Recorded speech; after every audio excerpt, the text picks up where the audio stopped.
Good morning. Harihara Veeramallu సినిమాను సినిమాగానే తీయండి. Cinema ఒక ఎంటర్టైన్మెంట్గానే తీయండి. ప్రజల చేత ఒప్పించండి.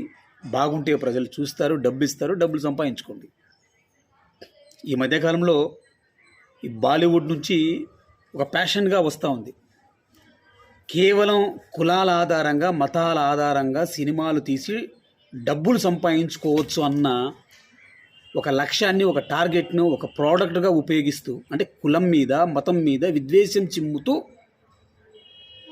మన సినిమాలు తీస్తే సక్సెస్ అవుతాయనే ఒక లైన్ను పట్టుకొని తీస్తూ ఉన్నారు చాలామంది. అందులో పవన్ కళ్యాణ్ గారు కూడా ఒకరు. చాలా బాధపడుతున్నారు, ఎందుకంటే నేను పవన్ కళ్యాణ్ అభిమాని కాబట్టి. అక్కడమ్మాయి ఇక్కడబ్బాయి నుంచి కూడా హరిహర వీరమల్లు సందర్భంగా నిన్న స్టేజ్ మీద మాట్లాడుతున్న రఘురామరాజు గారు కూడా ఔరంగజేబు గురించి మాట్లాడడం. ఎందుకురా ఔరంగజేబు, ఆ మొఘల్ చక్రవర్తుల గురించి మాట్లాడితే మీకెందుకు నవ్వా నొప్పి అని మీరు అనొచ్చు. వాళ్ళే మా తాతలు, మా అబ్బలు, ముత్తాతలు ఏం కాదు, వాళ్ళ వారసుని నేనేం కాదు. సాంఘిక శాస్త్రం 1995-96 6వ తరగతిలో సాంఘిక శాస్త్రంలో ఔరంగజేబు ఎలాంటి వాడో రాశారు.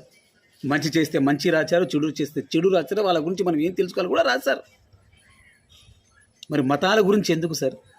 అక్బర్ గురించి, బాబర్ గురించి, షాజహాన్ గురించి, అంతకు ముందున్న ఎంతోమంది గురించి మీరు మాట్లాడచ్చు. రఫీఉద్దీన్ షా గురించి కూడా మాట్లాడచ్చు. మొఘల్ చక్రవర్తులు చాలామంది మంచివారు, చాలామంది దేవాలయాలకు, గుళ్ళకు, గోపురాలకు వేల ఎకరాల్లో మాన్యాలు ఇచ్చారు. సంక్షేమ పథకాలతో ముందుకెళ్లారు. భూ సంస్కరణలు కూడా తీసుకొచ్చారు మొఘల్ చక్రవర్తులు.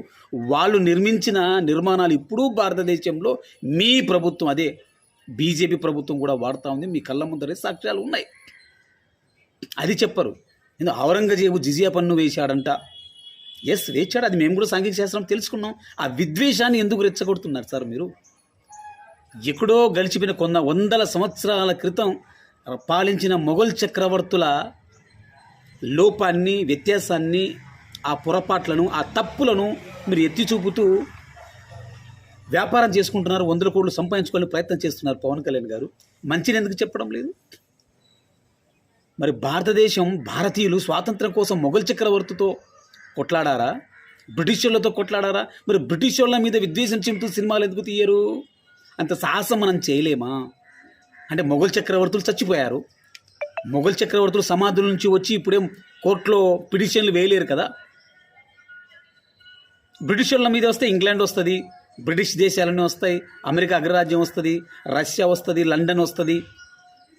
వాళ్ళని టచ్ చేస్తూ సినిమాలు ఎందుకు తీయకూడదు?